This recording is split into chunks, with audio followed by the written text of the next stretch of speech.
GS ocean academy में आप सबका फिर से स्वागत अभिनंदन है। हमारा जीएस का टेस्ट सीरीज चल रहा है, उसी के क्रम में ये हमारा 11वां नंबर का टेस्ट है, जो विभिन्न प्रतियोगी परीक्षाएं जो आगामी होने वाली हैं उनके लिए महत्वपूर्ण है। तो देर न करते हुए टेस्ट स्टार्ट करते हैं। तो आज का हमारा पहला प्रश्न है कि निम्न में से किस फल में लौह प्रचुर मात्रा में पाया जाता है, यानी आयरन प्रचुर मात्रा में पाया जाता है। ऑप्शन ए जामुन, ऑप्शन बी करौंदा, ऑप्शन सी लोकाट, ऑप्शन डी अमरूद। तो बताइए इसका सही जवाब। इसका सही जवाब होगा ऑप्शन बी करौंदा। करौंदा एक आवृतबीजी पौधा होता है जिसके फल में विटामिन सी तथा लौह प्रचुर मात्रा में पाया जाता है। विटामिन सी घाव भरने में उपयोगी होता है तथा लौह पदार्थ हमारे रक्त के हीमोग्लोबिन में पाया जाता है। चलते हैं अगले प्रश्न की ओर।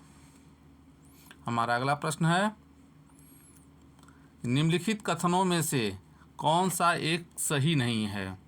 कौन सा एक सही नहीं है। ऑप्शन ए महानदी का उद्भव छत्तीसगढ़ के पठार में होता है। ऑप्शन बी गोदावरी नदी का उद्भव महाराष्ट्र में होता है। ऑप्शन सी कावेरी नदी का उद्भव आंध्र प्रदेश में होता है। ऑप्शन डी ताप्ती नदी का उद्भव मध्य प्रदेश में होता है। तो बताइए इसका सही जवाब कौन सा सही नहीं है। तो इसका आंसर होगा ऑप्शन सी, ये गलत है। ये तीनों सही हैं। महानदी छत्तीसगढ़ से, गोदावरी महाराष्ट्र से निकलती है और ताप्ती का उद्भव मध्य प्रदेश से है। चलिए कावेरी के बारे में जान लेते हैं। इम्पॉर्टेंट फैक्ट, कावेरी नदी का उद्गम कर्नाटक से है। इसकी प्रमुख सहायक नदियां उत्तर में हेमावती, लोकापावनी, सिमसा और कावती, ये उत्तर की नदियां हैं इसकी सहायक। दक्षिण में तीर्थ, कबबिनी, सुवर्णवती, भवानी और अमरावती हैं। यह शिव समुद्रम नामक प्रसिद्ध जलप्रपात बनाती है। पूछा जाता है शिव समुद्रम जलप्रपात किस नदी पे है, तो कावेरी नदी पे है। कावेरी नदी को दक्षिण की गंगा की उपमा प्रदान की गई है। इसके प्रवाह क्षेत्र को rice bowl of south India कहा जाता है। तो किस नदी को कहा जाता है rice bowl of south India? Kaveri नदी को।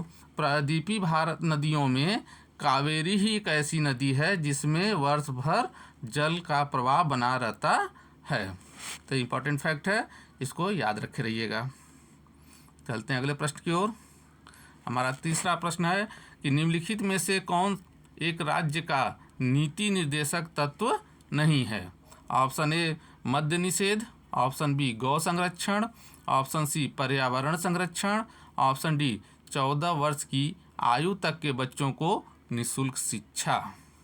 तो इसका सही जवाब होगा ऑप्शन डी, यानी ये तीनों जो है आपके नीति निर्देशक तत्व में हैं। इसका एक्सप्लेनेशन देख लेते हैं, इंपॉर्टेंट फैक्ट देख लेते हैं। संविधान में मद्य निषेध अनुच्छेद 47 के तहत है। गौ संरक्षण अनुच्छेद 48 के तहत है और पर्यावरण संरक्षण अनुच्छेद 48 क के तहत राज्य के नीति निर्देशक तत्व हैं। याद रखे रहिएगा, ये नीति निर्देशक तत्व हैं। और ये क्या करता है कि 14 वर्ष आयु तक के बच्चों के लिए निःशुल्क एवं अनिवार्य शिक्षा का उपबंध पहले अनुच्छेद 45 के तहत नीति निर्देशक तत्व में था, परंतु 86वें संशोधन कब 2002 में के बाद अनुच्छेद 21 के तहत अब यह मूल अधिकार बन गया है। चलते हैं अगले प्रश्न की ओर। हमारा अगला प्रश्न है, सर्वाधिक ईसाई जनसंख्या का प्रतिशत किस राज्य में है। ऑप्शन ए नागालैंड में, ऑप्शन सी मेघालय में, ऑप्शन डी मिजोरम में, ऑप्शन डी केरल में। तो इसका सही जवाब होगा ऑप्शन डी केरल में। ईसाइयों की संख्या सबसे ज़्यादा केरल में है, जहाँ उनकी संख्या 141,269 है, जो कुल आबादी का 18.38% है। दूसरे नंबर पर तमिलनाडु आता है, जहाँ उनकी संख्या 4,418,331 है, जो कुल आबादी का 6.1% है। चलते हैं अगले प्रश्न की ओर। राजीव गांधी राष्ट्रीय युवा विकास संस्थान कौन से राज्य में स्थित है? Option A Tamil Nadu, option B Karnataka, option C Himachal Pradesh, option D Uttarakhand. तो बताइए इसका सही जवाब क्या होगा? तो बताइए इसका सही जवाब क्या होगा? इसका सही जवाब होगा ऑप्शन ए तमिलनाडु।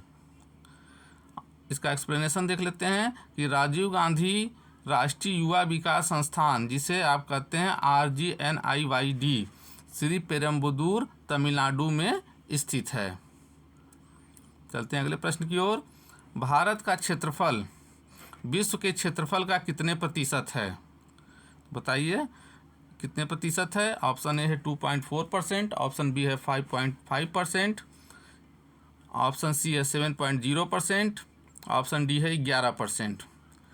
तो इसका सही जवाब बताइए। इसका सही जवाब होगा ऑप्शन ए 2.4%। भारत देश में पूरी पृथ्वी के क्षेत्रफल के 2.42% हिस्से पर बसा हुआ है, यानी इसका क्षेत्रफल 2.42% है। वर्तमान समय में भारत का क्षेत्रफल 32,87,263 वर्ग किलोमीटर है। चलते हैं अगले प्रश्न की ओर। कंप्यूटर में प्रयुक्त माउस की बॉडी लगभग 40 वर्ष पूर्व बनाई गई थी। सॉरी, यहाँ पे 40 नहीं होगा, यहाँ पे 50-60 मान लीजिएगा। 50-60 वर्ष पूर्व बनाई गई थी। उस समय यह बना था ऑप्शन ए एल्युमिनियम का, ऑप्शन बी प्लास्टिक का, ऑप्शन सी इस्पात का, ऑप्शन डी लकड़ी का। तो इसका सही जवाब होगा ऑप्शन डी लकड़ी का। अमेरिकी वैज्ञानिक डग एंजलबर्ट ने वर्ष 1968 में पहली बार कंप्यूटर माउस को दुनिया के सामने पेश किया। किसने पेश किया? डग एंजलबर्ट ने। पहली बार जब दुनिया ने इस मानव निर्मित माउस को देखा था तो वह एक बड़ा बेडौल सा लकड़ी का डिब्बा था। उसमें सिर्फ एक बटन था। उसकी मदद से कंप्यूटर से जुड़ी तमाम अहम चीज़ें बड़ी आसानी से एक ही जगह से नियंत्रित हो सकती थी। हमारा अगला प्रश्न है इम्पोर्टेंट प्रश्न। विश्रामपुर जिसके खनन के लिए प्रसिद्ध है वह है ऑप्शन ए ताम्रअयस्क, ऑप्शन बी लौह अयस्क, ऑप्शन सी कोयला, ऑप्शन डी मैग्नीज। बताइए इसका सही जवाब। इसका सही जवाब होगा ऑप्शन सी कोयला। फैक्ट देख लेते हैं। विश्रामपुर कोयला के खनन के लिए प्रसिद्ध है। विश्रामपुर महानदी बेसिन कहाँ? उड़ीसा में स्थित है। यह कोयला खनन के लिए प्रसिद्ध है तथा उड़ीसा के अन्य कोयला स्थल कौन कौन से हैं? तालचेर तथा संबलपुर। कोयला जमीन के अंदर पाया जाता है। विद्युत उत्पादन के लिए प्रयुक्त कोयला उष्मी कोयला कहलाता है, जबकि इस्पात निर्माण के लिए आवश्यक कोक के उत्पादन के लिए कोयला प्रयुक्त होता है, उसे कोकिंग कोल कहते हैं। चलते हैं अगले प्रश्न की ओर। हमारा 8वां प्रश्न है 2011 जनगणना के अंतिम आंकड़ों पर आधारित निम्नलिखित कथनों में से कौन सा एक उत्तर प्रदेश के लिए सही नहीं है? ऑप्शन ए उत्तर प्रदेश की जनसंख्या का 25% से कम शहरी क्षेत्र में रहता है। ऑप्शन बी उत्तर प्रदेश भारत में सर्वाधिक शहरी जनसंख्या वाला राज्य है। ऑप्शन सी इलाहाबाद उत्तर प्रदेश का सर्वाधिक जनसंख्या वाला जिला है। ऑप्शन डी कवाल नगर 10 लाख जनसंख्या से अधिक वाले नगरों की श्रेणी में आते हैं। तो बताइए इसका सही जवाब। इसका सही जवाब कौन सा होगा? इसमें कौन सा सही नहीं है? तो आपका बी ऑप्शन सही नहीं है। ये तीनों ऑप्शन जो हैं सही हैं, ये सही नहीं है। एक्सप्लेनेशन देख लेते हैं। भारत में सर्वाधिक शहरी जनसंख्या वाला राज्य उत्तर प्रदेश नहीं है, बल्कि कौन सा प्रदेश है? महाराष्ट्र है। अन्य विकल्पों में दिए गए तीनों जो ऑप्शन है वो क्या है? सत्य हैं, उनको भी याद रखे रहिएगा। हमारा अगला प्रश्न है, निम्नलिखित शैल तंत्रों में से कौन भारत के कोयला निचयों या डिपॉजिट का प्रमुख स्रोत है? ऑप्शन ए धारवाड़ तंत्र, ऑप्शन बी गोंडवाना तंत्र, ऑप्शन सी कुटप्पा तंत्र, ऑप्शन डी विंध्य तंत्र। तो इसका सही जवाब होगा ऑप्शन बी गोंडवाना तंत्र। फैक्ट देख लेते हैं। भारत के कुल कोयला उत्पादन का सर्वाधिक हिस्सा गोंडवाना योगीन चट्टानों में मिलता है। यह पूरा इलाका तकरीबन 90,650 वर्ग किलोमीटर में फैला हुआ है। इसका सबसे प्रमुख क्षेत्र पश्चिम बंगाल, झारखंड और उड़ीसा राज्यों में फैला है, जहां से कुल उत्पादन का 76% कोयला हासिल किया जाता है। हमारा अगला प्रश्न, भारत के किस राज्य में सर्वाधिक सिंचाई नलकूपों से होती है? एक सरल प्रश्न भी बीच बीच में डाल दिया जाता है कि आप अगर सरल प्रश्न आ जाए एग्जाम में तो कंफ्यूज ना हो। तो इसका सही जवाब होगा option D Uttar Pradesh. Fact देख लेते हैं। फैक्ट इंपॉर्टेंट है, फैक्ट में कई प्रश्नों के उत्तर आपको मिल जाते हैं। उत्तर प्रदेश में सिंचाई का प्रमुख साधन कुएं और नलकूप हैं। भारत में नलकूपों के द्वारा होने वाली सिंचाई में पंजाब, हरियाणा और उत्तर प्रदेश अग्रणी राज्य हैं। नलकूप के माध्यम से सिंचाई का प्रतिशत पंजाब में 90% है। परसेंटेज पूछे तो पंजाब, हरियाणा में 84%, उत्तर प्रदेश में 72%। सिंचित भू क्षेत्रफल के मामले में उत्तर प्रदेश प्रथम स्थान पर परसेंटेज में पंजाब है, और सिंचित भू क्षेत्रफल के हिसाब से आपका उत्तर प्रदेश है। चलते हैं अगले प्रश्न की ओर। हमारा 11वां प्रश्न है, रडार उपयोग में आता है। ऑप्शन ए प्रकाश तरंगों द्वारा वस्तुओं का पता लगाने में, ऑप्शन बी ध्वनि तरंगों को परावर्तित कर वस्तुओं का पता लगाने में, ऑप्शन सी रेडियो तरंगों द्वारा वस्तुओं की स्थिति ज्ञात करने में, ऑप्शन डी वर्षा करने वाले बादलों का पीछा करने में। तो इसका सही जवाब होगा ऑप्शन सी रेडियो तरंगों द्वारा वस्तुओं की स्थिति ज्ञात करने में। देख लेते हैं। रडार RADAR शब्द मूलतः एक संक्षिप्त रूप है जिसका पूर्ण रूप है रेडियो डिटेक्शन एंड रेंजिंग। यह वस्तुओं का पता लगाने वाली एक प्रणाली है जो सूक्ष्म तरंगों का उपयोग करती है। इसके द्वारा रेडियो तरंगों के माध्यम से दूर की वस्तुओं की स्थिति, ऊंचाई, दिशा या गति को गणना या ज्ञात किया जा सकता है। हमारा 12वां प्रश्न है, अलीपुर सेंट्रल जेल स्थित है कहाँ? ऑप्शन ए मुंबई में, ऑप्शन बी कलकत्ता में, ऑप्शन सी चेन्नई में, ऑप्शन डी दिल्ली में। इसका सही जवाब होगा ऑप्शन बी कोलकाता में। फैक्ट देख लेते हैं। अलीपुर सेंट्रल जेल कोलकाता में स्थित है। इसकी स्थापना वर्ष 1910 में की गई थी। ब्रिटिश राज के समय यहाँ राजनीतिक बंदियों को रखा जाता था। चलते हैं अगले प्रश्न की ओर।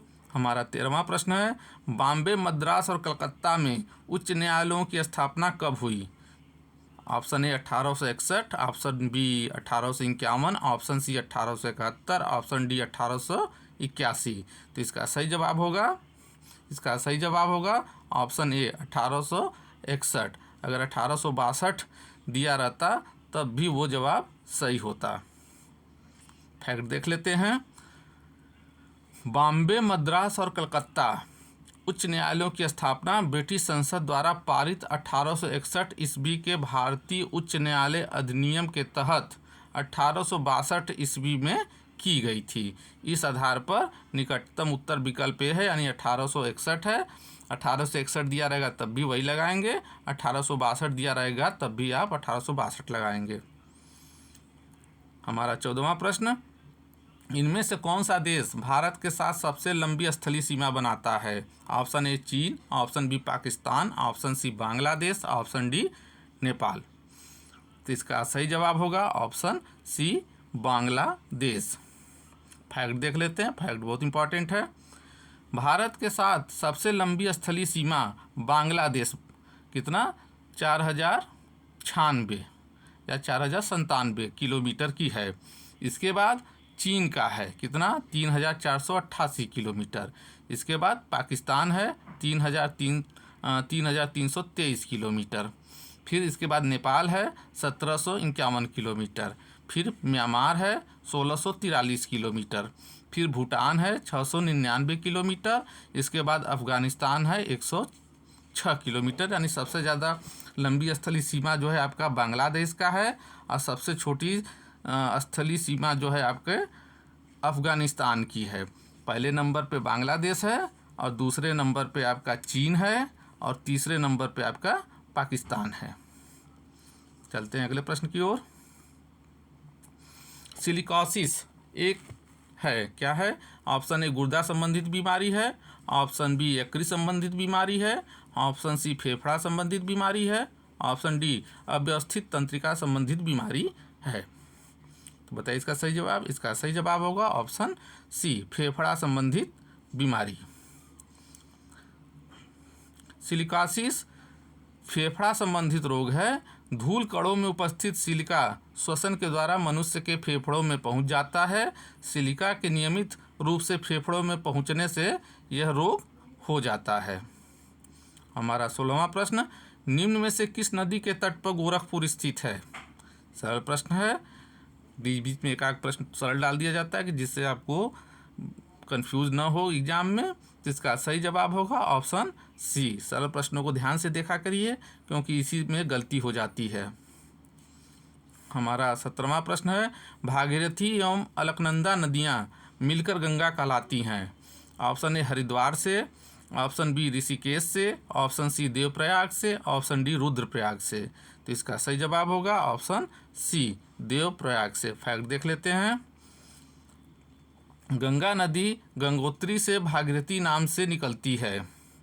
इसमें केदार गंगा, जाह्नवी तथा भिलंगना का संगम होता है। भागीरथी एवं अलकनंदा नदियां देवप्रयाग में मिलकर गंगा कहलाती हैं। हमारा अगला प्रश्न है, केदारनाथ का शीतकालीन निवास है। Option A Rudraprayag, option B Guptkashi, option C Gopeshwar, option D ऊखी मठ।